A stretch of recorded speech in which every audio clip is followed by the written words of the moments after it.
Hello dears, welcome to course Asha. हम कर रहे हैं एटॉमिक फिज़िक्स। आज स्टार्ट कर रहे हैं मॉडर्न फिज़िक्स में नया पार्ट एटॉमिक फिज़िक्स। अभी तक हम लोगों ने किया था फोटो इलेक्ट्रिक इफ़ेक्ट, और फोटो इलेक्ट्रिक इफ़ेक्ट में पूरा सेगमेंट रेडिएशन प्रेशर से शुरू करके उसमें मैटर वेव भी पढ़ी, फोटो इलेक्ट्रिक इफ़ेक्ट भी पढ़ा, उसके सम्स भी लगाए, अच्छी प्रॉब्लम्स करी। और अब जो है वो मॉडर्न फिज़िक्स में एटॉमिक फ़िज़िक्स को स्टार्ट करने का दिन है। तो आज है लेक्चर 1 एटॉमिक फ़िज़िक्स का कंसेप्ट टॉक। मतलब आज प्रॉब्लम्स नहीं होंगी, सिर्फ कंसेप्ट पे बातें होंगी। तो चलिए शुरुआत करते हैं एटॉमिक फ़िज़िक्स की। देखिए भाई, पहला टॉपिक हमारे इस लेक्चर का क्या है? That is Thomson's model. Thomson's model of atom. सच्चाई तो ये है कि हमारे फिज़िक्स के सिलेबस में अगर हम जेई को कंसीडर करें तो थॉमसन मॉडल की कोई इंपॉर्टेंस नहीं है, पढ़ने का कोई लॉजिक नहीं है। बट रिवाज की तरह पढ़ाया जाता है तो पढ़ लेते हैं, वरना कोई लॉजिक नहीं है इसको पढ़ने का, इसलिए मैं ज़्यादा इसमें टाइम वेस्ट करूँगा भी नहीं। वरना पढ़ाने के लिए केमिस्ट्री में 11th में हम लोग पढ़ते हैं एटॉमिक स्ट्रक्चर में। वही सेगमेंट यहाँ है, जितना चाहो उतना कर लो। सीआरटी ट्यूब एक्सपेरिमेंट कर लो, उसकी डिटेल बातें पढ़ लो, इलेक्ट्रॉन की प्रॉपर्टीज़ पढ़ लो, है ना, कैथोड रे की प्रॉपर्टी पढ़ लो, वगैरह वगैरह बहुत सारी बातें हैं। तो जो सीआरटी एक्सपेरिमेंट है, इस इससे जुड़ी हुई सारी बातें, और जो कैथोड रे, इसको हम लोग इलेक्ट्रॉन बोला करते थे, इसकी सारी प्रॉपर्टीज़ वो 11th की केमिस्ट्री एटॉमिक स्ट्रक्चर वाले चैप्टर में हम कर चुके हैं और वो हमें आती हैं। और यहाँ फिज़िक्स में थॉमसन्स मॉडल में 10-12 दिन पहले टाइम वेस्ट करने की बिल्कुल ज़रूरत नहीं है। हम्म? कहानी कहाँ से शुरू होती है?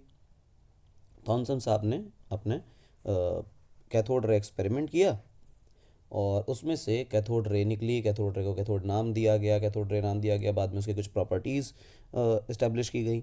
सच्चाई ये है कि 1850 में यही कैथोड रे एक्सपेरिमेंट फेराडे, सुना होगा नाम, इन्होंने इस्टेब्लिश किया था। फिर विलियम क्रुक नाम के एक साइंटिस्ट आए 1879 में। उन्होंने वो सारी की सारी प्रॉपर्टीज़ जो कैथोड रे की हुआ करती थी, जो हम लोगों को थॉमसन मॉडल में पढ़ाई जाती हैं, वो 1879 में इन्होंने इस्टेब्लिश की थी। और इन्होंने ये सारी प्रॉपर्टीज़ जो हम लोग थॉमसन्स मॉडल में पढ़ के आते हैं, वो विलियम क्रुक ने थॉमसन से पहले ही आकर बता दी थी। ठीक है। तो 1897 में जे जे थॉमसन ने आकर किया गया। 1897 में जे जे थॉमसन ने आकर अल्टीमेटली क्या कर दिया ऐसा कि इनका नाम हो गया, अगर इनके एक्सपेरिमेंट की सारी बातें पहले ही बता दी गई थी। सच्चाई ये है कि थॉमसन की जो रियल जीनियस थी इस पूरे एक्सपेरिमेंट के बाद, रियलिटी में तो विलियम क्रुक का एक्सपेरिमेंट रिपीट किया गया था। इन्होंने चार्ज और मास का रेशियो जो है वो इस्टेब्लिश किया। चार्ज टू मास रेशियो मतलब Q/m रेशियो, जो इलेक्ट्रॉन के लिए होता है, फॉर इलेक्ट्रॉन, ये इन्होंने इस्टेब्लिश किया। बाद में इलेक्ट्रॉन का चार्ज मीज़र किया गया, क्वांटाइजेशन वहीं से इस्टेब्लिश हुआ। और उसके बाद इलेक्ट्रॉन का मास, इस फॉर्मूला से जो उन्होंने वैल्यू निकाली थी चार्ज टू मास का रेशियो, वहाँ से मास निकाला गया। ठीक। तो चार्ज टू मास का रेशियो जो है वो इस्टेब्लिश करना थॉमसन की सबसे बड़ी अचीवमेंट थी पूरे थॉमसन मॉडल में। वरना जो एक्सपेरिमेंट जिसको हम लोग सीआरटी एक्सपेरिमेंट बोलते हैं, वो सीआरटी एक्सपेरिमेंट रियलिटी में थॉमसन का डिज़ाइन किया हुआ नहीं था, ये पहले से ही डिज़ाइन था। हम्म? और पहले से ही वो सारे के सारी वैल्यूज़, वो जो बातें थी, प्रॉपर्टीज़ थी कैथोड रे वगैरह की, इलेक्ट्रॉन की, वो पहले से ही इस्टेब्लिश थी। खैर, अगर कोई पिक्चर देखना चाहे तो कुछ ऐसा सोच सकता है कि थॉमसन साहब ने पिक्चर कैसी देने की कोशिश किया, समझाने की कैसी कोशिश की अपने मॉडल में। उन्होंने कहा कि एक अच्छा सा स्फेरिकल टाइप का एटम है, और इस एटम की जो रेडियस है वो ऑलमोस्ट ऑलमोस्ट 10⁻⁻10 मीटर के रेंज में है। मैं कलर चेंज करता हूँ, रेडियस बनाता हूँ, ये R, and this R is almost almost 10⁻⁻10 meters. अच्छा, ये एग्जैक्टली इतना है नहीं, इस ऑर्डर ऑफ मैग्नीट्यूड का है। 2-4-5 गुना छोटा बड़ा हो सकता है, ठीक है ना, पर ऑर्डर ऑफ मैग्नीट्यूड यही रहने वाला है। एंगस्ट्रॉम इस रीजन का है ये। इसमें जो इलेक्ट्रॉन्स हैं जो कैथोड रे के फॉर्म में मिले थे, वो सारे के सारे ऐसे एम्बेडेड हैं ये। और जो ग्रीन पार्ट आपको दिखाई दे रहा है जो कि पेस्ट की तरह, इसको आप स्फेरिकल माने, है ना, ये सर्कल बना हुआ पर आप इसको स्फेरिकल माने 3D में। तो ये जो ग्रीन वाला पार्ट है, this green part is positive charge in mass. Green charge is positive charge, not only charge as well as mass, क्योंकि चार्ज जो है वो किसी मटेरियल के पास ही होता है। तो उन्होंने कहा कि पूरे एटम में पॉजिटिव चार्ज और मास डिस्ट्रीब्यूटेड है, फैला हुआ है यूनिफॉर्मली, और कोई एक ऐसा पार्टिकल नहीं है इलेक्ट्रॉन के जैसा जो नन्हा सा पार्टिकल हो और पॉजिटिव चार्ज को पोजेस करता हो, बल्कि एटम के अंदर जो पूरा का पूरा मास डिस्ट्रीब्यूटेड है that is possessing positive charge and electrons are embedded into it. बहुत सारे जैसे तरबूज में बीज की तरह एम्बेड हैं। और हम ये कहें कि total negative charge and total positive charge जो है वो बराबर हो जाएंगे। टोटल नेगेटिव और टोटल पॉजिटिव चार्जेस जो हैं वो बराबर हो जाते हैं, और फिर जो हमारा एटम है वो इलेक्ट्रिकली न्यूट्रल हो जाता है। ये इन्होंने बताने की कोशिश करी और ये समझाने की कोशिश की, ऐसा कोई मॉडल पेश करने की कोशिश करी। थॉमसन की रियल जो वर्किंग है वो तो E/m के रेशियो पर ही है, सारा काम थॉमसन का उसी पर था।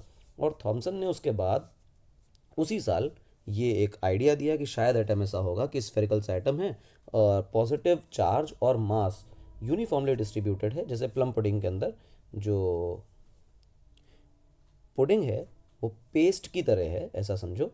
हाँ, ग्रीन वाला जो हिस्सा है वो पेस्ट की तरह है, यूनिफॉर्मली डिस्ट्रीब्यूटेड है मास और पॉजिटिव चार्ज, और इलेक्ट्रॉन्स जो हैं वो प्लम्स की तरह उसके अंदर एम्बेड हैं, तरबूज में बीज की तरह दूसरा एग्जाम्पल लिया जा सकता है। ठीक है ना, इस बात को दिमाग में रखें। और इतने इलेक्ट्रॉन ही इसके अंदर एम्बेड हैं कि जितना पॉजिटिव चार्ज किसी एटम में है उतना ही पॉजिटिव चार्ज, उतने ही इलेक्ट्रॉन्स उसके अंदर एम्बेड हो जाएंगे। जितना पॉजिटिव चार्ज डिस्ट्रीब्यूटेड है उतने ही इलेक्ट्रॉन्स उसी हिसाब से इलेक्ट्रॉन एम्बेड हो जाएंगे, ताकि टोटल चार्ज जो है वो ज़ीरो हो जाए, और ज़ीरो होने के बाद एटम को इलेक्ट्रिकली न्यूट्रल बना दे। रेंज बताना बड़ी बात है कि एटम का जो साइज़ है वो ऑलमोस्ट 10⁻⁻10 मीटर की रेंज में लाई कर रहा है। दिस इज़ वेरी इंपॉर्टेंट कि उन्होंने ये बता दिया, ये एक अचीवमेंट है। ठीक है, बाकी जो कैथोड रे की जितनी प्रॉपर्टीज़ थी, इलेक्ट्रॉन की प्रॉपर्टी में तो कोई गलती नहीं है, वो तो सब सही है। और एक जीनियस ये है कि Q/m का रेशियो पता कर दिया, जो कि बहुत बड़ी बात है। Q/m का रेशियो, Q सबको पता है, चार्ज ऑन इलेक्ट्रॉन क्या होता है, मास ऑफ इलेक्ट्रॉन भी सबको पता है। तो Q/m का रेशियो आप अपनी कॉपी में निकालिए और निकाल करके उसको लिखिए कि कितना होता है। अगला टॉपिक ये है कि जब यहाँ से कहानी आई और फिर ये हुआ कि थॉमसन का मॉडल अच्छा है, सही है, सही है, तो यहाँ पे न्यूजीलैंड के एक साइंटिस्ट आए, उनका नाम था अर्नेस्ट रदरफोर्ड। Ernest Rutherford. अब ये अर्नेस्ट रदरफोर्ड कौन है? तो एक इनकी टीम थी, उनमें बहुत सारे साइंटिस्ट थे, उनमें दो अच्छे साइंटिस्टों का नाम है, एक का नाम है मार्सडन और एक का नाम है गाइगर। तो इन दोनों ने कुछ मेटल शीट्स ली, मेटल प्लेट्स ली जैसे ये, और इस मेटल प्लेट के चारों तरफ डिटेक्टर लगाए।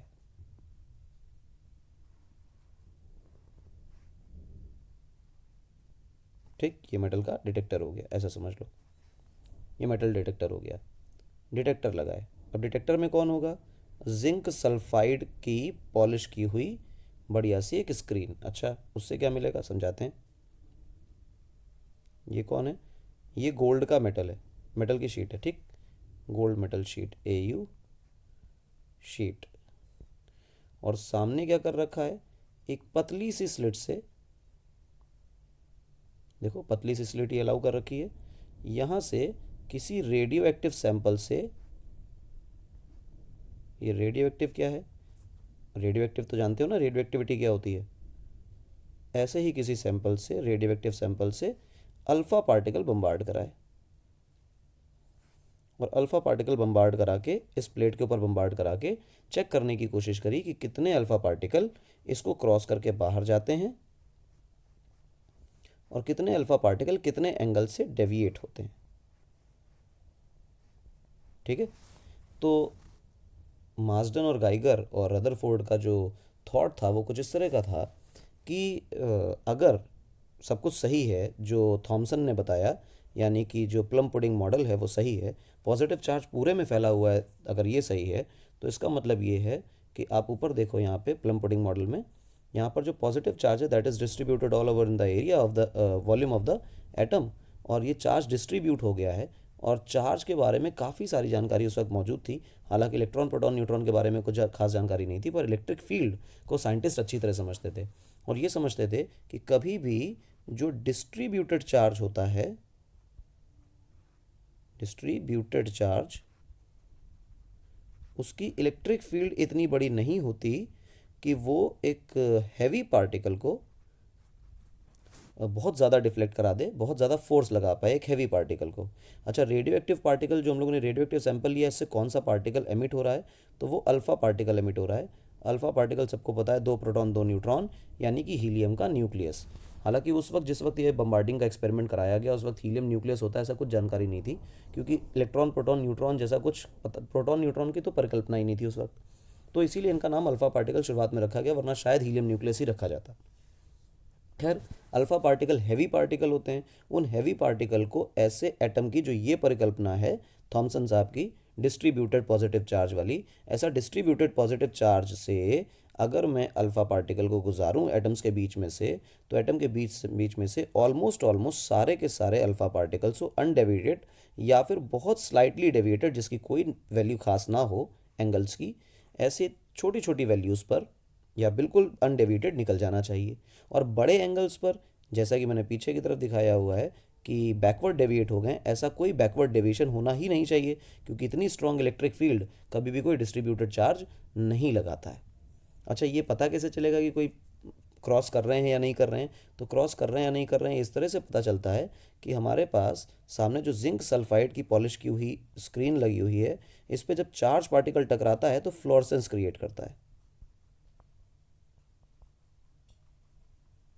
ठीक, फ्लोरेसेंस क्रिएट करता है, तो चमकेगी, जैसे स्क्रीन चमकेगी वैसे पता चल जाएगा हाँ भाई इलेक्ट्रॉन आके वो अल्फ़ा पार्टिकल आके टकराया है। अच्छा, तो ये एक एक एटम से क्या सच में अल्फ़ा पार्टिकल पार हो सकते हैं?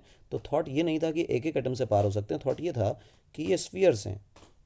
All the atoms are not really very much closer to each other, कि उनके बीच में स्पेस ही ना रहे, है ना।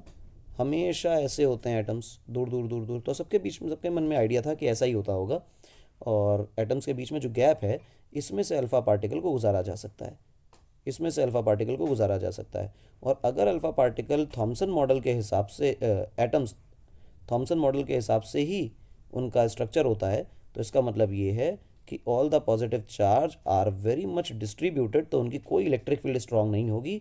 तो जो भी अल्फ़ा पार्टिकल हम इसके बीच से गुजारना चाहें, इन गैप से निकल करके अल्फ़ा पार्टिकल बहुत आसानी से अनडेविएटेड चले जाएंगे, और जो इक्का दुक्का 1000 2000 में से 1 2 अल्फ़ा पार्टिकल डेविएट होंगे, वो थोड़ा बहुत डेविएट हो जाएंगे इस तरह से, है ना। वो किसी भी रैंडम डायरेक्शन में हो सकते हैं, हमारा उस पर कोई कंट्रोल नहीं है, but almost all the alpha particles will go in a straight line और अनडेविएटेड। ये थॉट था। पाया क्या गया, जैसा कि पिछले स्लाइड में दिखाया, पाया गया ये कि देर आर सम पार्टिकल्स और very much particles which are moving forward, cross करके चले गए और वो डेविएट भी कम हुए, पर कुछ ऐसे पार्टिकल थे जो बहुत ज़्यादा डेविएट हो रहे थे। और ये स्क्रीन को जब आगे की तरफ बढ़ा दिया गया और आगे बढ़ा दिया गया, तो ये पाया गया कि कुछ पार्टिकल्स तो भाई पीछे की तरफ डेविएट हो जाते हैं। Some particles are deviating backwards, यानी कि पीछे की तरफ वापस आ रहे हैं, बाउंस बैक हो गए, टकरा के वापस आ गए, यानी कि एटम्स ने उनको अपने क्रॉस जाने नहीं दिया और वापस भेज दिया। इस बात पर रदरफोर्ड का दिमाग खराब हुआ। रदरफोर्ड ने कहा कि कोई भी डिस्ट्रीब्यूटेड चार्ज इतनी स्ट्रॉन्ग इलेक्ट्रिक फील्ड नहीं क्रिएट कर सकता कि इतने हाई एनर्जेटिक अल्फ़ा पार्टिकल्स को, हाई एनर्जी अल्फ़ा पार्टिकल्स को वापस कर सके।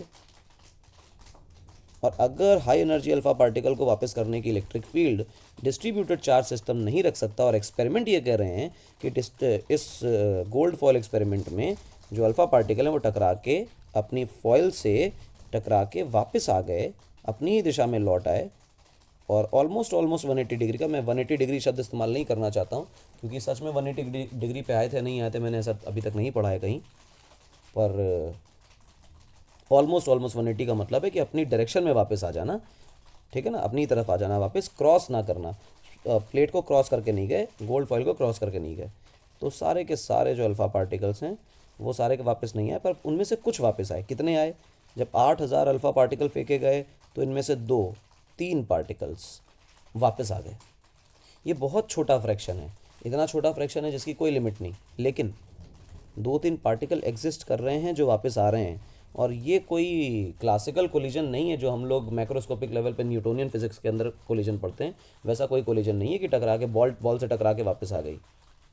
एटॉमिक लेवल पे, न्यूक्लियर लेवल पे तो टक्करें होती नहीं, आपस में पार्टिकल टच ही नहीं करते, वो फील्ड से ही डेविएट हो जाते हैं। तो ऐसे समय में 2 से 3 पार्टिकल का डेविएट होना सिर्फ फील्ड की वजह से ही हो सकता है। और अगर सिर्फ फील्ड की वजह से डेविएशन है तो सारा चार्ज डिस्ट्रीब्यूटेड नहीं हो सकता।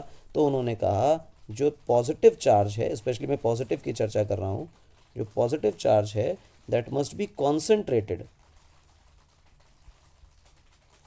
और कॉन्सेंट्रेटेड कितने में कॉन्सेंट्रेटेड, कितने एरिया में कॉन्सेंट्रेटेड, कितने वॉल्यूम में concentrated? In a very small region. कितना स्मॉल रीजन वो भी बता देते हैं अभी, कितना स्मॉल रीजन। इतना स्मॉल रीजन कि वो एटम 10⁻10 मीटर की रेंज से भी बहुत छोटा हो। 10⁻15 मीटर का रेंज आएगा वो, है ना, न्यूक्लियस का। और जो स्मॉल रीजन है जहाँ पे ये सारा पॉजिटिव चार्ज कॉन्सेंट्रेटेड है, उस स्मॉल रीजन को रदरफोर्ड ने नाम दिया न्यूक्लियस। यहाँ से खोज हुई न्यूक्लियस की। और क्योंकि न्यूक्लियस की परिकल्पना जो अब आ रही है वो एक्सपेरिमेंट से आ रही है, उसका बेस एक्सपेरिमेंट है, क्योंकि थॉमसन मॉडल को डिस्कार्ड कौन कर रहा है? वो कर रहा है एक बढ़िया सा गोल्ड फॉयल एक्सपेरिमेंट। और एक्सपेरिमेंट जो बताते हैं वो सच ही होता है, उसमें कोई झूठ नहीं होता है, तो उसको तो नकारा नहीं जा सकता। तो न्यूक्लियस की परिकल्पना जो है वो आ रही है एक्सपेरिमेंट से, तो न्यूक्लियस वाला फंडा तो बिल्कुल ठीक है। अब जिम्मेदारी न्यूक्लियस अपने रदरफोर्ड के सर पे आ जाती है कि अगर ऐसा है तो मतलब थॉमसन मॉडल तो डिस्कार्ड कर दिया जाएगा, तो यानी कि एटम है कैसा ये तो बताओ। तो रदरफोर्ड ने कभी क्लेम नहीं किया कि मैं एटम के बारे में कुछ बोल रहा हूँ, बता रहा हूँ। उन्होंने सिर्फ ये कहा कि इलेक्ट्रॉन्स होते थे जो एक्सपेरिमेंट बताता था, मतलब ये तो पक्का है। न्यूक्लियस होता है जो कि एक्सपेरिमेंट बता रहा है, ये भी पक्का है। अब बात आती है एटम, एटम कैसे रहता है? तो एटम के रहने की बात ये हो गई कि मान लो न्यूक्लियस है और न्यूक्लियस पॉजिटिवली चार्ज्ड है और वो बहुत नन्हा सा रीजन है। तो उन्होंने कहा इलेक्ट्रॉन कहाँ है? रुके नहीं है। अब इलेक्ट्रॉन अगर इसके अंदर नहीं है, अगर अंदर इलेक्ट्रॉन मान लिए गए तो इसका मतलब हो गया कि अंदर इलेक्ट्रॉन मानने का मतलब है कि थॉमसन मॉडल में पहुंच गए। तो मतलब ये हुआ कि इस पॉजिटिव रीजन के अंदर इलेक्ट्रॉन नहीं है, इलेक्ट्रॉन कहीं बाहर है, इलेक्ट्रॉन बाहर मान लिए गए। अगर इलेक्ट्रॉन बाहर हैं तो एक ही बात संभव है कि इलेक्ट्रॉन पे अट्रैक्शन फोर्स लग रही होगी कि नहीं लग रही होगी? बिल्कुल लग रही होगी, तो इलेक्ट्रॉन को घुस जाना चाहिए न्यूक्लियस के अंदर, बिल्कुल। तो रदरफोर्ड ने कहा कि एक ही केस संभव है कि ऐसा नेगेटिव चार्ज न्यूक्लियस के अंदर भी ना जाए तो वो सर्कुलर ऑर्बिट में मूव करे। जब वो सर्कुलर ऑर्बिट में मूव करेगा तो कोई भी पार्टिकल जो सर्कुलर ऑर्बिट में मूव करता है उस पर जो फोर्स होती है वो टूवर्ड्स द सेंटर होती है, और वो टूवर्ड्स द सेंटर फोर्स उसको कभी भी अंदर की तरफ खींच नहीं पाती, बस उसका पाथ मोड़ती रहती है और सर्कुलर ऑर्बिट में आराम से घुमा करता है। तो उन्होंने कहा जिस तरह से सर्कुलर मोशन हुआ करता था उसी प्रकार से इलेक्ट्रॉन भी सर्कुलर मोशन में घूमेगा तो वो अंदर नहीं जाएगा, और इस तरह से एटम स्टेबल हो जाएगा, कोई दिक्कत नहीं, इलेक्ट्रॉन बाहर भी रहेगा और अंदर भी नहीं आएगा, ठीक है ना, और अट्रैक्ट भी करता रहेगा, बाउंडेड स्टेट में रहेगा। अच्छा, तो मतलब ये हुआ कि एक पार्टिकल जिस पे फोर्स लग रही हो उसको रोकने का तरीका ये है कि उसको सर्कल में घुमा दो, तो पक्का पक्का वो पार्टिकल जो है इलेक्ट्रॉन जैसा जो इस पिक्चर में दिखाया जा रहा है, तो ये टूवर्ड्स द न्यूक्लियस भागेगा नहीं, भले इस पे फोर्स लग रही है टूवर्ड्स द न्यूक्लियस, लेकिन ये सर्कुलर मोशन करता रहेगा। और सर्कुलर मोशन से इन्होंने क्या इस्टेब्लिश करने की कोशिश की? सर्कुलर मोशन से इस्टेब्लिश करने की कोशिश की न्यूक्लियस अपने एटम की स्टेबिलिटी। ठीक, ये बात हो गई अपने रदरफोर्ड साहब की, और सब सही हुआ कि सेंटर पे एक न्यूक्लियस है जिसमें पॉजिटिव चार्ज है और बहुत छोटा है, इलेक्ट्रॉन्स उसके चारों तरफ सर्कुलर ऑर्बिट में चक्कर मार रहे हैं विद सम सर्टेन वेलोसिटीज़। ठीक, और फिर ये पूछा गया कि अच्छा कोई बात नहीं, सम सर्टेन वेलोसिटी ये चक्कर मार रहे हैं, ये बताओ कि ये जो रेडियस है सर्कुलर ऑर्बिट की, ये रेडियस क्या कांस्टेंट है? क्या ये रेडियस कांस्टेंट है? क्या ये रेडियस वेरी कर सकती है? सवाल देखें, क्या ये कांस्टेंट है? क्या ये वेरी कर सकती है? क्या एक ही इलेक्ट्रॉन कई सारी ऑर्बिट में घूम सकता है? Many orbits. क्या लगातार इलेक्ट्रॉन अपनी ऑर्बिट चेंज कर सकता है? Electron can change orbit, can change orbit. ये सारे सवाल अगर इनसे पूछे जाएं तो रदरफोर्ड ने इन सारे सवालों का जवाब दिया कि नहीं भाई देखो, कांस्टेंट तो नहीं है रेडियस, किसी भी इलेक्ट्रॉन के लिए कांस्टेंट नहीं, समय समय के साथ बदलती रहती है, वेरी करती है। मैनी ऑर्बिट्स, हाँ बिल्कुल, एक इलेक्ट्रॉन कई सारी ऑर्बिट में घूम सकता है। इलेक्ट्रॉन लगातार अपनी ऑर्बिट चेंज कर सकता है। ऑर्बिट चेंज करने का मतलब ये नहीं कि एक ऑर्बिट ऊपर एक ऑर्बिट नीचे, यहाँ से यहाँ आ गया, ऐसा नहीं। ऐसे में घूम रहा है, घूमते घूमते वो बढ़ा भी सकता है इस ऑर्बिट को, और घूमते घूमते वो उस ऑर्बिट को घटा भी सकता है, और फिर बढ़ा देगा और फिर घटा देगा, मतलब कॉन्टीन्यूसली चेंजिंग इसकी ऑर्बिट हो सकती है। ये सारी बातें इन्होंने बता दी। खैर, थॉमसन साहब की जय हो, अच्छी बातें बताई, खुश हो गए साहब। यहाँ से आता है मैक्सवेल का एक रूल। जब तक ये बातें चल रही थी तो मैक्सवेल्स इलेक्ट्रोमैग्नेटिक वेव थ्योरी ये दुनिया में आ चुकी थी, मार्केट में नई नहीं थी, हालांकि इतनी नई भी नहीं थी, और लेकिन इस्टेब्लिश थी, और हर्ट्स के एक्सपेरिमेंट ने इसको वेरीफाई भी कर रखा था, ईएमडब्ल्यू में हमने पढ़ रखा है, ठीक है ना। ईएमडब्ल्यू की अच्छी सी थ्योरी। इन्होंने ये बताया कि जब भी कोई चार्ज पार्टिकल एक्सेलरेट करेगा तो वो इलेक्ट्रोमैग्नेटिक वेव जो है वो रेडिएट करेगा। चार्ज पार्टिकल जब भी इलेक्ट्रोमैग्नेटिक वेव रेडिएट करना चाहेगा तो पहले उसे एक्सेलरेट होना पड़ेगा, यानी कभी भी चार्ज पार्टिकल को जब एक्सेलरेट कर देते हो तो इलेक्ट्रोमैग्नेटिक वेव रेडिएट होती है। अच्छी बात। इससे क्या कर लें, इस थ्योरी को बेस बनाते हुए उस समय पर कोई साइंटिस्ट नहीं थे बट पीएचडी स्कॉलर थे, उनका नाम था नील्स बोर। तो नील्स बोर साहब आ गए और नील्स बोर साहब ने कुछ बातें बोलने की कोशिश की कि देखो, तुम कह रहे हो रदरफोर्ड साहब के जो एक मॉडल है, इस मॉडल को थोड़ा बहुत समझाने की कोशिश की। देखो एक बात बताओ, पहली बात तो तुमने बताया कि इलेक्ट्रॉन जो है वो ऑर्बिट में घूम रहा है, सर्कुलर ऑर्बिट में। सबने कहा हाँ भाई सही तो बताया, कोई दिक्कत वाली बात नहीं, ये घूम रहा है, इलेक्ट्रॉन है वी वेलोसिटी से घूम रहा है, ये ठीक है ना। तो उन्होंने कहा देखो, इस पे टूवर्ड्स द सेंटर एक एक्सेलरेशन लग रहा होगा कि नहीं लग रहा होगा, हाँ। इलेक्ट्रॉन पे चार्ज है, इस पे एक्सेलरेशन है, तो इसको इलेक्ट्रोमैग्नेटिक वेव रिलीज़ करनी चाहिए कि नहीं करनी चाहिए। तो बिल्कुल इलेक्ट्रोमैग्नेटिक वेव रिलीज़ करनी चाहिए, यानी कि इलेक्ट्रॉन साहब जो हैं वो अपनी इलेक्ट्रोमैग्नेटिक वेव रिलीज़ करेंगे तो अपनी एनर्जी को घटाते चले जाएंगे, और जैसे जैसे इसकी एनर्जी घटेगी वैसे वैसे ये इलेक्ट्रॉन धीरे धीरे धीरे धीरे धीरे धीरे न्यूक्लियस के अंदर कोलैप्स हो जाएगा। तो एटम स्टेबल कहाँ रहा। तो ये तो इलेक्ट्रोमैग्नेटिक वेव थ्योरी, क्योंकि एक्सपेरिमेंटल थ्योरी थी और सब कुछ उसमें सही सही बातें पता चलती थी, वेरीफाइड थ्योरी थी, तो उसको अगले साबित कर नहीं सकते। इसलिए एक प्रॉब्लम आई कि यहाँ स्टेबिलिटी ऑफ एटम रदरफोर्ड साहब नहीं बता पाए, ठीक है ना। स्टेबिलिटी के बारे में कोई जानकारी नहीं दे पाए। रदरफोर्ड से जो क्वेश्चन था नील बोर का, उसका आंसर उनके पास नहीं था। ऑल दो रदरफोर्ड ने कभी क्लेम भी नहीं किया कि हाँ मैंने एटॉमिक मॉडल को ही दिया है, कहानी नील बोर से ही चालू होती है सारी, ठीक। दूसरी एक थी लाइन स्पेक्ट्रम की।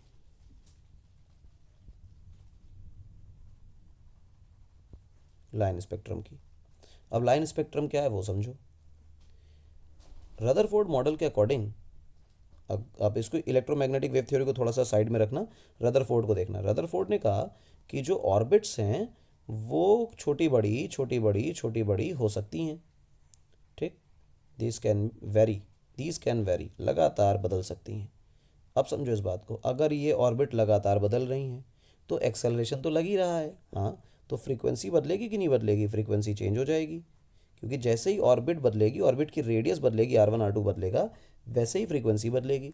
फ्रीक्वेंसी बदलने का मतलब ये हुआ कि अगर इलेक्ट्रॉन के रिवॉल्व होने की फ्रीक्वेंसी बदली तो फिर एक्सेलरेशन आएगा, और एक्सेलरेशन आने का मतलब इलेक्ट्रोमैग्नेटिक वेव थ्योरी से इनको इलेक्ट्रोमैग्नेटिक वेव रेडिएट करनी चाहिए। और इलेक्ट्रोमैग्नेटिक वेव जो रेडिएट करेगा वो बेसिकली एच न्यू, ये एक फोटोन की एनर्जी होती है, ठीक। तो एक बार ऑर्बिट को चेंज करते ही, जैसे उसकी ऑर्बिट चेंज हो रही है, उस ऑर्बिट के चेंज होने के साथ साथ जितना एनर्जी का चेंज आ रहा है उस एनर्जी के चेंज के बराबर वो इलेक्ट्रॉन जो है वो फोटोन रेडिएट करेगा, रेडिएट करना चाहिए। और हर एनर्जी के साथ जुड़ी हुई है अपनी एक फ्रीक्वेंसी, तो फ्रीक्वेंसी की वैल्यू बन गई बेटा एनर्जी अपॉन प्लैंक्स कांस्टेंट। ये अब कितनी तरह की फ्रीक्वेंसीज या कौन सी values of frequency are allowed, तो मैं ये कह सकता हूं कि ऑल फ्रीक्वेंसीज आर अलाउड। मैं ये कह नहीं रहा हूँ, गौर से समझें कि ये रदरफोर्ड मॉडल के हिसाब से चल रहा है। ऑल आर अलाउड, क्योंकि कोई भी एनर्जी हो सकती है। क्योंकि गौर से देखो यहाँ पे तो जो रेडियस है वो तो कोई भी पॉसिबल है। अभी नील बोर आकर के इसमें कंस्ट्रक्ट करेंगे इस बात को और कहेंगे कि नहीं भाई सारी रेडियस पॉसिबल नहीं है, there are some specific radii possible, वो बोर का मॉडल आ जाएगा। पर अभी रदरफोर्ड के हिसाब से all the radii are possible, जो भी आप सोच सकते हैं दोज आर पॉसिबल रेडियाई। और जब भी रेडियाई चेंज हो जाएगी, जैसे जैसे रेडियाई चेंज होगी वैसे वैसे एनर्जी बदलेगी तो चेंज इन एनर्जी से फ्रीक्वेंसी निकलेगी। और वो फ्रीक्वेंसी का जो फोटोन है वो कौन कौन सी फ्रीक्वेंसी अलाउड है? अगर सारी रेडियस अलाउड है तो सारी एनर्जी अलाउड है, सारी एनर्जी अलाउड है तो सारी फ्रीक्वेंसी अलाउड है, और सारी फ्रीक्वेंसी अलाउड है तो जो भी स्पेक्ट्रम बन के आएगा वो स्पेक्ट्रम लाइन स्पेक्ट्रम ना होके, है ना, डिस्क्रीट स्पेक्ट्रम ना होके कॉन्टिन्यूस स्पेक्ट्रम होना चाहिए, जैसा ये बना दिया। ठीक, ऐसा कुछ बनाता हूँ। देखो ये ऐसा स्पेक्ट्रम होना चाहिए।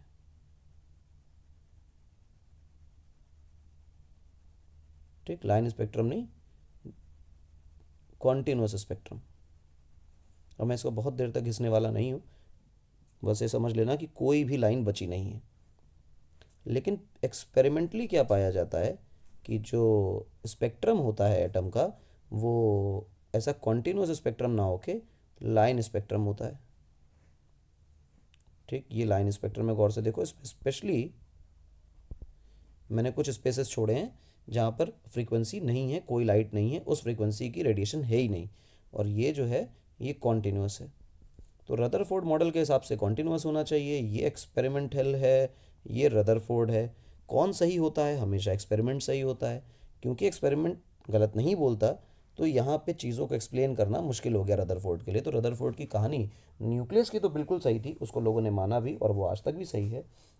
मगर जो ये दो फैक्ट्स हैं कि स्टेबिलिटी ऑफ एटम और दूसरा लाइन स्पेक्ट्रम वाली कहानी को एक्सप्लेन नहीं कर पाए रदरफोर्ड, तो यहाँ से बात चालू होती है नील बोर मॉडल की। ठीक है ना, क्विक रिवीजन है इसलिए बहुत शॉर्ट में करा रहा हूँ, ज़्यादा बोल नहीं रहा हूँ इस पर, बट दिमाग में रखें कि जितना बोल रहा हूँ इसके बाहर पेपर में नहीं जाने वाला है। बोर्स मॉडल, बोर का मॉडल क्या कहता है वो बताओ। देखो भाई बोर मॉडल क्या कहता है। अच्छा, बोर मॉडल सारे एटम्स के लिए नहीं है, पहली बात समझना। Bohr model for hydrogen like atoms. ये हाइड्रोजन लाइक एटम्स का क्या मतलब है? हल्के फुल्के एटम? बिल्कुल नहीं। हाइड्रोजन लाइक एटम का मतलब होता है single electron system. Single electron system का क्या मतलब है? कोई भी एटम, उसमें प्रोटॉन कुछ भी हो, न्यूट्रॉन कुछ भी हो, हमें उससे कोई सरोकार नहीं।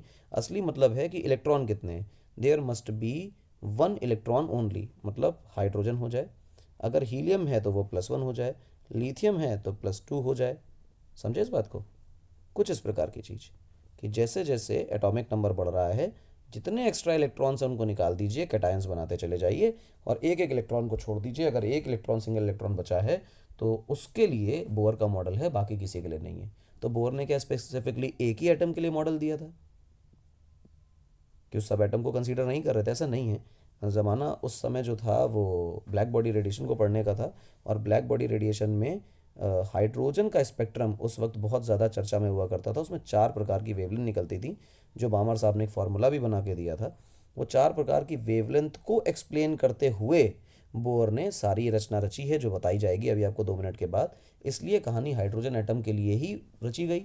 तो हाइड्रोजन लाइक एटम के लिए तो थ्योरी काम कर जाएगी, लेकिन जैसे ही मल्टी इलेक्ट्रॉन सिस्टम हो जाएगा, ज़्यादा इलेक्ट्रॉन हो जाएंगे एक से, तो वहाँ पे पोटेंशियल फंक्शन बदल जाएगा, जिसको एक्सप्लेन बोर मॉडल नहीं कर पाता है। वहाँ के लिए क्वांटम मैकेनिकल मॉडल आता है, जिसको वेव मॉडल बोलते हैं। खैर, इन्होंने किसका सहारा लिया? बोर के पास 2 थ्योरीज थी। 2 क्या थी तो वैसे, एक ही प्लैंक की, एक तो प्लैंक की थ्योरी थी और एक आइंस्टीन की थ्योरी थी।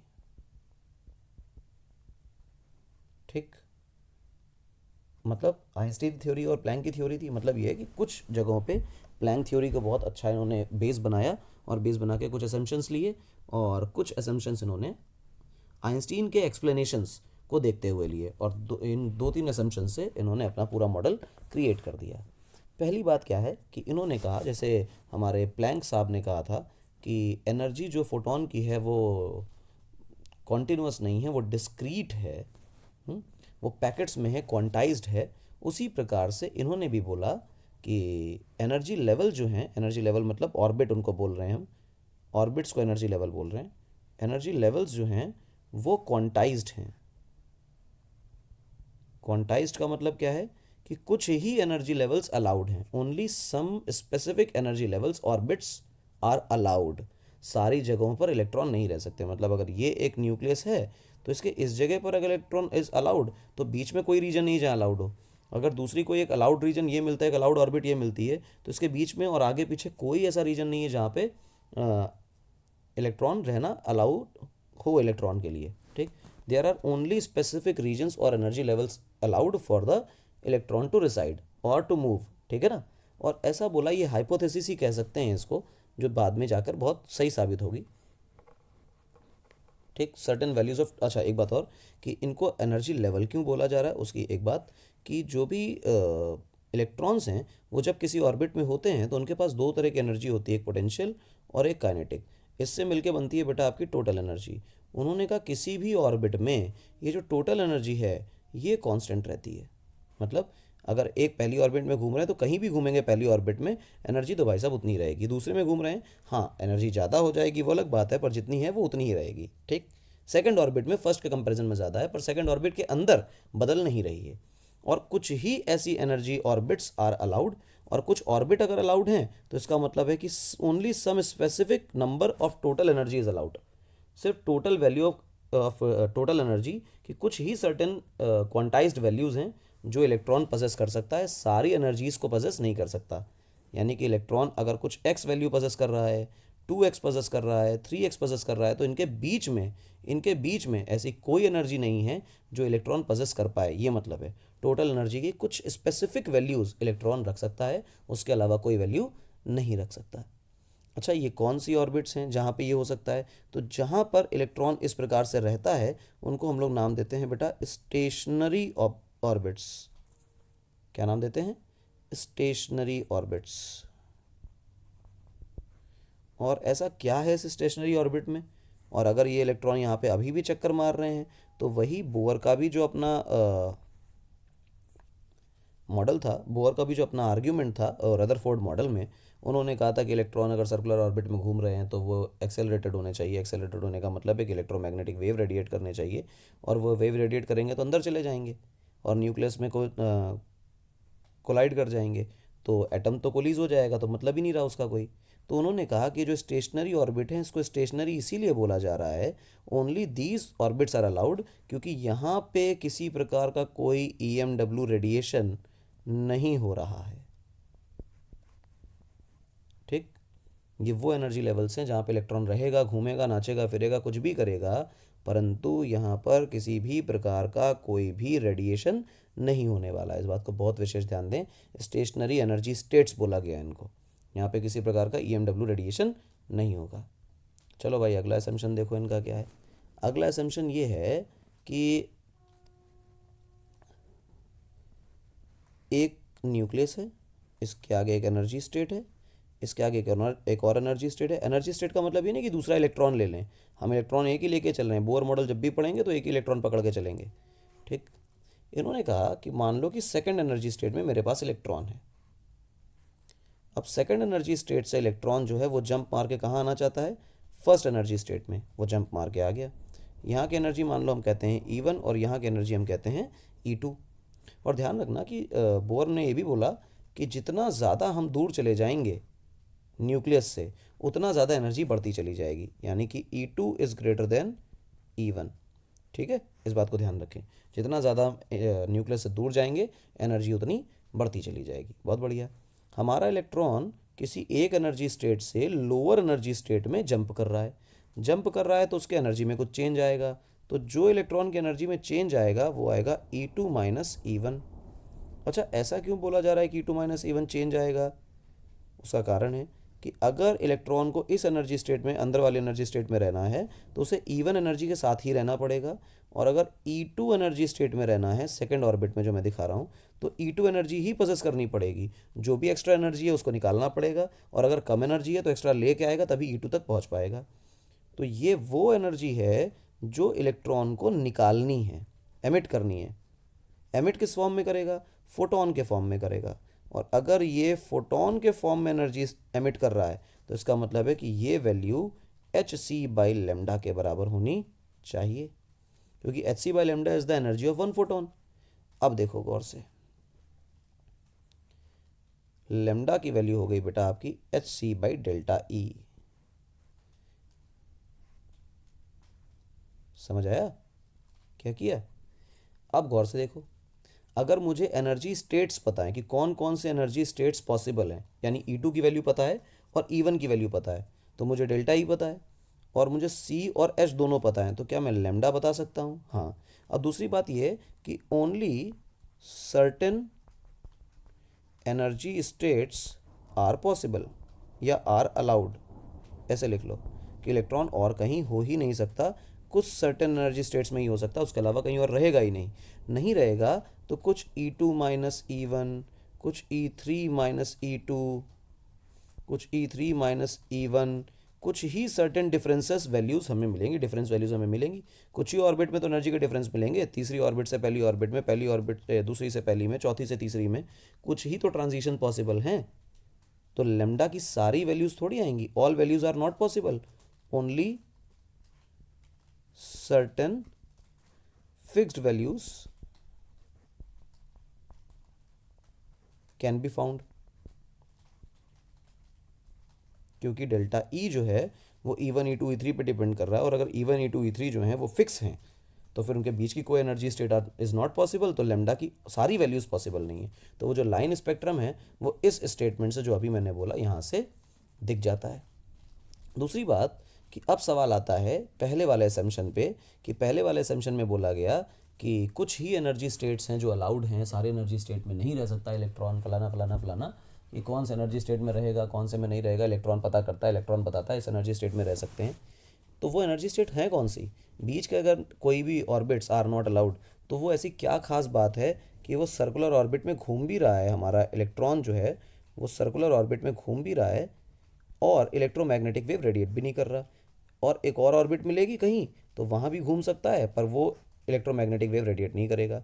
इन बिटवीन जो ये स्पेस है डैश रीजन वाला, यहाँ पे अगर इलेक्ट्रॉन होता है तो वो तुरंत इलेक्ट्रोमैग्नेटिक वेव रेडिएट करता है। तो लाइसेंस कौन कौन सा मिल गया इलेक्ट्रॉन को कि वो पहली और दूसरी एनर्जी स्टेट में रहे, ऐसे तीसरे एनर्जी स्टेट में रहे जिसको हम अलाउड एनर्जी स्टेट बोल रहे हैं, स्टेशनरी एनर्जी स्टेट बोल रहे हैं, वहाँ रहे और रहने के बाद किसी प्रकार का रेडिएशन ना निकाले। तो यहाँ से इनका थर्ड असम्पशन आता है, अगेन थोड़ा सा मिसलीडिंग करने वाला टर्म है, ये इनका कोई असम्पशन नहीं है। असम्पशन ना होकर ये इन्होंने प्रूव किया था कि जो अभी असम्पशन बताने जा रहा हूँ, हमें असम्पशन नाम से पढ़ाया जाता है, असम्पशन तो कुछ और ही था रियलिटी में बोर साहब का। खैर, इनका असम्पशन ये मान लेते हैं अभी थर्ड वाला, कि इन्होंने कहा कि एक इलेक्ट्रॉन प्रोटॉन के चारों तरफ ऐसे चक्कर मार रहा है, तो मैं angular momentum of electron about proton निकालने की कोशिश करूं। ध्यान रखना, एंगुलर मोमेंटम सिर्फ ऐसा नहीं कि सिर्फ एंगुलर मोमेंटम निकाल लें, angular momentum is a vector quantity, और बताना पड़ता है कि किस पॉइंट के अबाउट निकाल रहे हो। तो मैं angular momentum of electron about proton निकालने की कोशिश करूं, तो ऐसे समय में जो एंगुलर मोमेंटम आएगा जिसको हम MVR बोलते हैं, और गौर से देखो ये एंगुलर मोमेंटम का मैग्नीट्यूड लिख रहा हूँ, और MVR साइन थीटा होना चाहिए, पर गौर से देखो तो तुम्हें दिखाई देगा कि वेलोसिटी वेक्टर ऐसे है और आर वेक्टर ऐसे है, एक टेंजेंट एक रेडियल, तो दोनों के बीच में एंगल कितना है 90 डिग्री, इसलिए साइन थीटा 1 हो गया। इन्होंने कहा कि h/2 पाई, ये 2 पाई क्या है प्योर नंबर, h क्या है प्लैंक कांस्टेंट प्योर नंबर, इसका इंटीजर मल्टीपल होगा। जिन रेडियस के लिए मैं MVR की जगह RN लिख दूँ, VN लिख दूँ, nth ऑर्बिट में अगर मेरा इलेक्ट्रॉन है, पहली दूसरी तीसरी चौथी पांचवी nth है ना, nth ऑर्बिट में अगर मेरा इलेक्ट्रॉन है तो nth ऑर्बिट में VN वेलोसिटी से पार्टिकल चल रहा होगा, उसकी रेडियस RN होगी, तो कौन सी रेडियस अवेलेबल हैं? तो उन्होंने कहा h/2 पाई का इंटीग्रल मल्टीपल, यानी n की वैल्यू जो है वो हो सकती है 1 2 3 4 एंड सो ऑन। और वैसे इंटीग्रल मल्टीपल थोड़ा मिसलीडिंग टर्म है, रियलिटी ये है कि इंटीजर अगर ले रहे हैं तो नेगेटिव वैल्यूज़ भी ले सकते हैं पर वो नहीं होती, और ज़ीरो तो कम से कम ले ही सकते हैं, वो भी नहीं होता। तो basically it is kind of natural number, है ना, लेकिन फिर भी हम उसको इंटीजर बोलते हैं। इंटीजर का सेंस इंटीजर से नहीं है, इस बात से है कि आधा, डेढ़, पौने दो, चार, साढ़े चार, पौने पाँच, ये नहीं होगा। पूरा फुल नंबर होगा, प्योर नंबर होगा 1 2 3 4 5, एन की वैल्यू 1 2 3 4 5 लेनी है। ठीक, 1 का मतलब फर्स्ट ऑर्बिट, 2 का मतलब सेकंड ऑर्बिट, 3 का मतलब थर्ड ऑर्बिट, 4 का मतलब फोर्थ ऑर्बिट। इस बात को पकड़ के चलना है। ठीक, ये बात अपने बोर साहब ने कही किसके लिए, वो जो फिक्स्ड ऑर्बिट हैं, जब सवाल पूछा गया कि वो कौन सी फिक्स्ड ऑर्बिट हैं जहाँ पर इलेक्ट्रॉन रह सकता है और इलेक्ट्रॉन के पास ऐसा कोई लाइसेंस भी है कि हाँ भाई हम तो घूमेंगे भी, एक्सेलरेट भी होंगे और एनर्जी रेडिएट नहीं करेंगे। अब यहाँ से कुछ कैलकुलेशंस की बातें आती हैं कि ठीक है, जो बताया 3 4 असम्पशंस आपने बताया, ये आपके असम्पशन है, आप थ्योरी में मान रहे हो कि हाँ ये सही है, इसके पीछे कोई बैकग्राउंड नहीं है। लेकिन अगर इस थ्योरी से सब कुछ एक्सप्लेन होता है, हाइड्रोजन एटम का बिहेवियर एक्सप्लेन होता है, तो काम हो जाएगा। चलो, हम सबसे पहले तो पता करते हैं वो जो रेडियस जिसको हम अलाउड ऑर्बिट बोल रहे हैं, वो अलाउड ऑर्बिट है आखिर कितनी दूर है ना, है कहाँ, ये तो पता कर लें। तो हम क्या लिख रहे हैं, radius of the orbit, radius of the orbit, radius of the orbit. देखो भाई, रेडियस ऑफ द ऑर्बिट क्या है, मेरे हिसाब से इलेक्ट्रॉन साहब यहाँ पे देखो, प्रोटॉन साहब अंदर बैठे हुए हैं और इलेक्ट्रॉन साहब चक्कर मार रहे हैं। अच्छा, मुझे स्पेसिफिकली हाइड्रोजन एटम लेना चाहिए था, लेकिन मैं हाइड्रोजन एटम ले नहीं रहा हूँ। मैं ये कह रहा हूँ कि हाइड्रोजन लाइक एटम्स, मतलब जिसके पास सिर्फ एक इलेक्ट्रॉन हो। एक इलेक्ट्रॉन का मतलब प्रोटॉन कितने, एक नहीं, प्रोटॉन कुछ भी हो सकते हैं, जैसे हीलियम का +1, लिथियम का +2, प्रोटॉन तो ज़्यादा है पर इलेक्ट्रॉन एक है। तो यानी कि हम ये कह सकते हैं कि इसके अंदर की तरफ देखो एक सेंट्रीपिटल फोर्स लग रहा है, और जो सेंट्रीपिटल फोर्स इलेक्ट्रॉन पे लग रहा है हमेशा हमेशा, वो इलेक्ट्रोस्टैटिक फोर्स ऑफ अट्रैक्शन नहीं प्रोवाइड कर रही है। तो अगर ऐसा है तो इसका मतलब ये हुआ कि हम ये बोल सकते हैं कि mv² है ना, mv²/r must be equal to 1/4πε0 z into e/r²। ये क्या किया, जेड ई का मतलब जो चार्ज ऑन न्यूक्लियस है, जेड क्या है, नंबर ऑफ प्रोटॉन्स, और ई क्या है, चार्ज ऑन 1 प्रोटॉन, और ये वाला ई कौन है, चार्ज ऑन इलेक्ट्रॉन। ठीक है ना। अब मैं वी एन को वी एन लिख देता हूँ, आर को आर एन लिख देता हूँ, आर को आर एन लिख देता हूँ, क्योंकि मैं nth ऑर्बिट की बात कर रहा हूँ। इससे इसको आप मार डालिए, निपट गया भाई। मेरे हिसाब से तो कोई दिक्कत नहीं हुई। अब क्या करें, देखो आर एन की जो वैल्यू है वो आई 1/4πε0 ZE² m VN²। दिखाई दे रहा है, VN²। अब गौर से देखो, जो इनका असम्पशन था उसी का इस्तेमाल करते हुए काम कर रहे हैं कि m into V N into R N बराबर NH/2π। और NH/2π का मतलब अगर मैं Vn लिख दूं, यहाँ से देखो Vn की वैल्यू क्या होगी, NH/2π divided by m into R N. m किसका है, मास ऑफ इलेक्ट्रॉन। इसको मैं इक्वेशन 1 बोल दूं और इसको मैं इक्वेशन 2 बोल दूं, और मैं कहूँ कि पुट 2 in 1। सेकेंड इक्वेशन की वैल्यू मतलब Vn की वैल्यू को फर्स्ट में डालें तो क्या आएगा। ऐसा करने पर आपके पास एक छोटी सी वैल्यू आ जाएगी Rn की। Rn की वैल्यू जो निकल के आएगी that would be n²h² divided by πm e²z। ये क्या बात हो गई, सिंपल है, कुछ खास नहीं है। आप इसी में से चीज़ों को थोड़ा सा अरेंज कर लीजिए। आर एन की वैल्यू जो, अब जब उसको सॉल्व करोगे ना, सॉल्व कुछ नहीं करना है, वी की वैल्यू डालनी है, आर एन को अकेला कर लेना है। जो भी आंसर है वो अभी आपके सामने स्क्रीन पे दिख रहा है। आर एन की वैल्यू को देखो, हम लिखते हैं बेटा h²ε0 divided by pi into ME²। मैं n² को अलग लिख रहा हूँ और इस फैक्टर को अलग लिख रहा हूँ, ठीक है ना। ये रियल फॉर्मूला बन गया भाई हमारा। यहाँ से कुछ अच्छी अच्छी बातें निकाली जा सकती हैं। क्या, सबसे पहले देखो आर एन जो है वो डिपेंड कर रहा है n² पे, मतलब रेडियस डिपेंड्स ऑन n², यानी पहली ऑर्बिट अगर r दूरी पर है, ठीक है ना, ऑर्बिट अगर आर दूरी पर है तो दूसरी ऑर्बिट 4 आर दूरी पर होगी, तीसरी ऑर्बिट 9 आर दूरी पर होगी, चौथी ऑर्बिट 16 आर दूरी पर होगी। यानी कि R1:R2:R3 को मैं लिख सकता हूँ 1:4:9:16, और मैं इसी को ऐसे बढ़ाता चला हूँ डॉट डॉट डॉट डॉट, और इसको भी बढ़ाता चला हूँ डॉट डॉट डॉट डॉट। कोई दिक्कत तो नहीं? नहीं। और इसमें आर एन की वैल्यू जो है वो अपने आप में इन्वर्सली प्रोपोर्शनल है जेड के।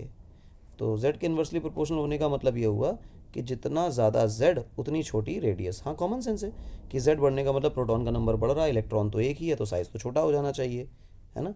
तो साइज़ छोटा हो भी जाएगा।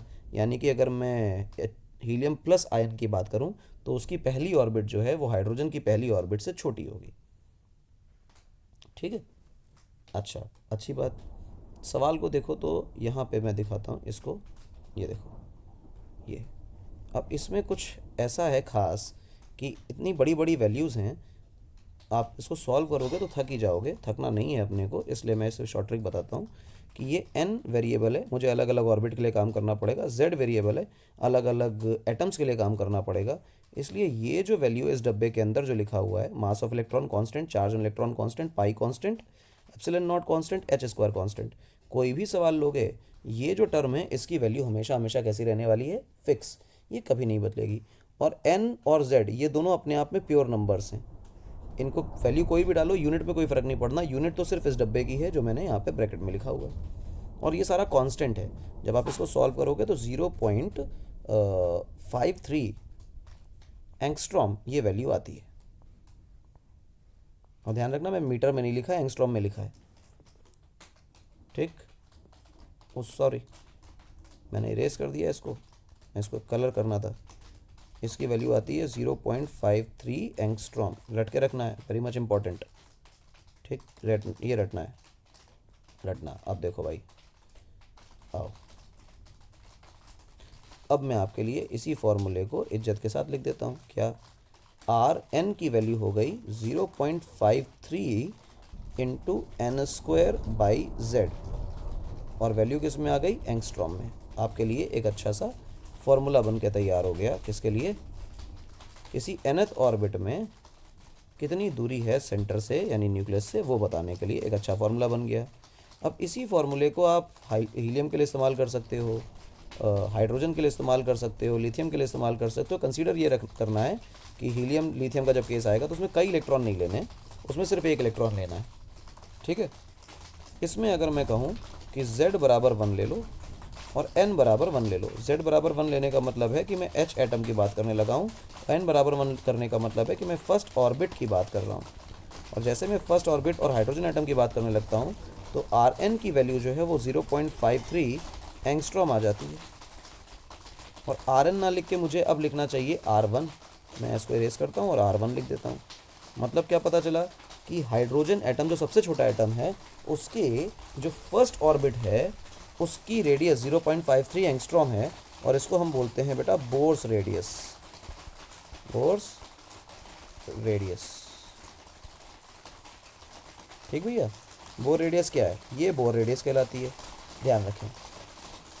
क्लियर है? और सवालों में सॉल्व करने के लिए आप लोगों को वेलोसिटी की भी ज़रूरत पड़ेगी। तो अब कहानी जो है वो वेलोसिटी के लेके आ रहे हैं। Velocity of electrons in nth orbit, velocity of electron in nth orbit. ठीक है ना? nth ऑर्बिट में वेलोसिटी क्या होगी?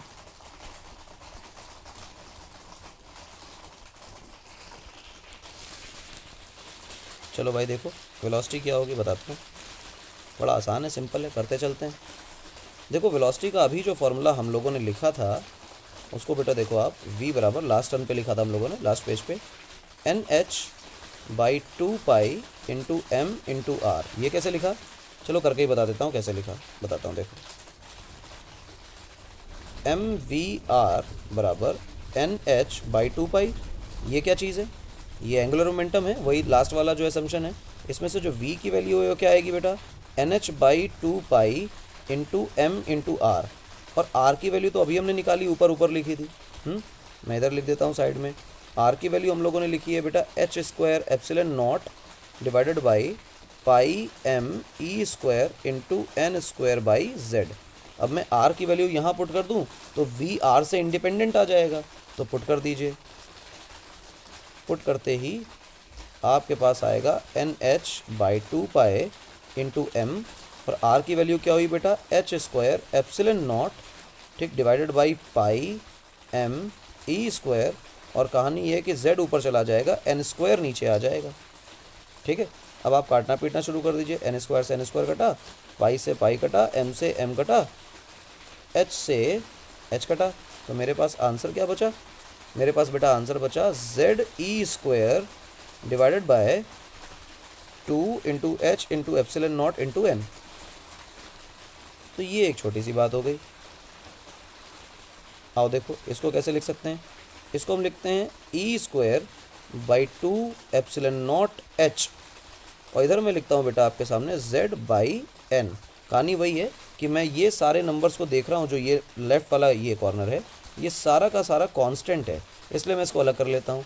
और जो ये फलाना z और n लिखा है, ये मेरे एटम और ऑर्बिट का नंबर बदलते ही कहानी बदल जाएगी, वो इम्पॉर्टेंट बात है, इसलिए मैंने उसको अलग रखा हुआ है। अब मैं इसमें एक खेल कर रहा हूँ, क्या कि मैं इसमें ऊपर c का मल्टीप्लाई कर रहा हूँ और नीचे भी c का मल्टीप्लाई कर रहा हूँ। ये क्या बात है, ऊपर नीचे c का मल्टीप्लाई कर दिया, एक ऊपर किया तो उसमें लिखा और नीचे किया तो उसमें लिखा। बेसिकली अब जो ये लेफ़्ट वाला नंबर बन गया ना स्पीड ऑफ लाइट का मल्टीप्लाई करने के बाद, इसको मैं एक नाम दे रहा हूँ अल्फ़ा। तो v की जो वैल्यू निकल आई that becomes alpha into c Z by n. ठीक, v की वैल्यू निकल आई। अब अल्फ़ा की वैल्यू सोचो क्या है, अल्फ़ा की वैल्यू तो आपके सामने लिखी हुई है, तो मैं इसको बार बार लिखने की कोशिश करूँ ना करूँ, गौर से देखो। अल्फ़ा की वैल्यू है e square by 2 epsilon nought h into c. ठीक, और इसकी वैल्यू जो है वो अपने आप में आती है 1/137 अल्फ़ा की वैल्यू। तो बड़ा आसान हो गया यार। तो v की जो वैल्यू निकल के आई वो निकल के आई 1/137 into C into Z by N. तो ये तो बड़ा अच्छा है कि मुझे सारे के सारे नंबर्स याद करने हैं जो छोटे छोटे से हैं, और इतने बड़े बड़े लंबे चौड़े फार्मूला याद नहीं करने। कांस्टेंट्स की यही खास बात है कि जहाँ कांस्टेंट इंट्रोड्यूस हो गया तो सारे कांस्टेंट हम कभी भी नहीं बदलेंगे, आप कुछ भी कर लीजिए। एक तो ये हो गया, तो ये वैल्यू याद रखनी है। ठीक, अगले पेज पर आ जाइए। अब आपके पास v का जो फॉर्मूला है वो है 1/137 multiplied by C into Z by N. आप इसमें देखो वेलोसिटी जो है वो डिपेंड कर रही है z पे डायरेक्टली, यानी जितना ज़्यादा एटॉमिक नंबर उतना ज़्यादा हाइड्रोजन लाइक एटम के लिए वेलोसिटी, और v डिपेंड कर रही है 1/n पर। किसी भी एक एटम के लिए जितना दूर ऑर्बिट होगी, यानी n की वैल्यू जितनी ज़्यादा होगी वेलोसिटी उतनी कम होगी। दूर के ऑर्बिट में धीमे भाग रहा होगा इलेक्ट्रॉन और पास के ऑर्बिट में तेज़ भाग रहा होगा। बहुत अच्छी बात। अब मैं स्पेशली अपने हाइड्रोजन एटम के लिए बातें करने लग जाऊँ। हाइड्रोजन एटम के लिए चर्चा करूँ कि अगर मैं कहूँ इफ़ z बराबर 1, तो मैं हाइड्रोजन के बारे में चर्चा कर रहा हूँ, और n बराबर भी 1 रख दूँ।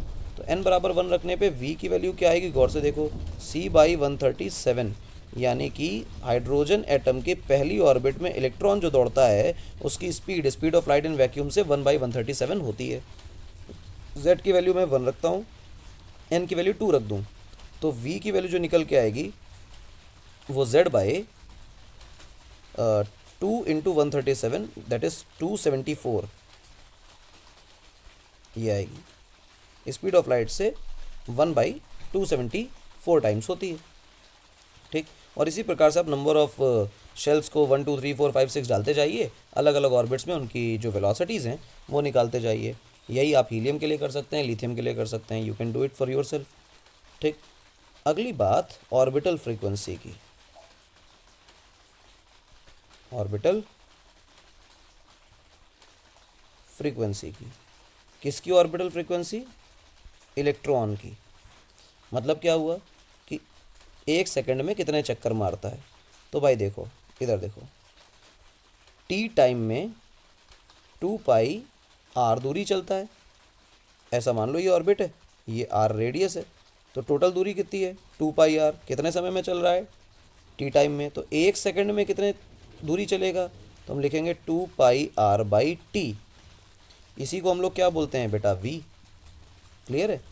और अगर मैं इस v को नीचे भेज दूं तो 2πr/v बराबर क्या हो जाएगा, t। और सबको पता है कि 1/t बराबर फ्रीक्वेंसी होता है। इसका मतलब फ्रीक्वेंसी की वैल्यू बन जाएगी v/2πr। मैं v को थोड़ा ठीक कर दूं, थोड़ा न्यू लगने लगा।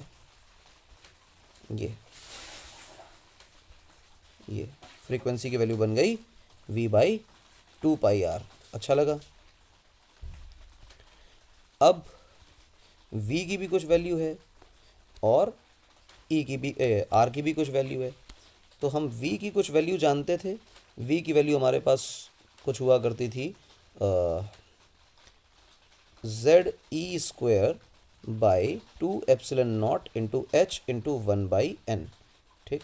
और r की जो वैल्यू हुआ करती थी हमारे पास, वो r की वैल्यू हुआ करती थी h²ε0/π × me², ठीक, × n²/z।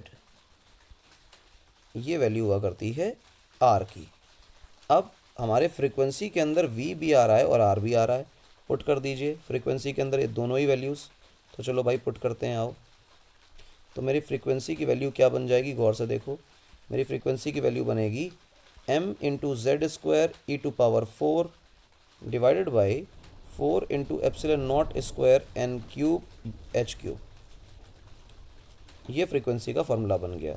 डायरेक्टली कैसे लिख दिया, हमें रटा हुआ है, आपको रट लेना है। चाहो तो वैल्यू पुट करके देख लो, यही आंसर आने वाला है। तो समय बर्बाद करने की ज़रूरत नहीं है, इसलिए डायरेक्टली कर दिया गया है। ठीक है, बाकी वैल्यू पुट करनी उसमें है कोई चमत्कार नहीं। अब इसमें देखो ये क्या इम्प्लाई करता है कि फ्रीक्वेंसी जो है किस पे डिपेंड करी। देखो m कांस्टेंट है, e कांस्टेंट है, ये पूरा टर्म कांस्टेंट है, ये कांस्टेंट है। z और n पे डिपेंड कर रही है, यानी z के स्क्वायर पे डिपेंड कर रही है और n के क्यूब पे डिपेंड कर रही है। एटॉमिक नंबर के स्क्वायर के डायरेक्टली प्रोपोर्शनल और नंबर ऑफ ऑर्बिट के क्यूब के इन्वर्सली प्रोपोर्शनल। ये बहुत इंपॉर्टेंट है, फ्रीक्वेंसी पे सवाल हो जाते हैं।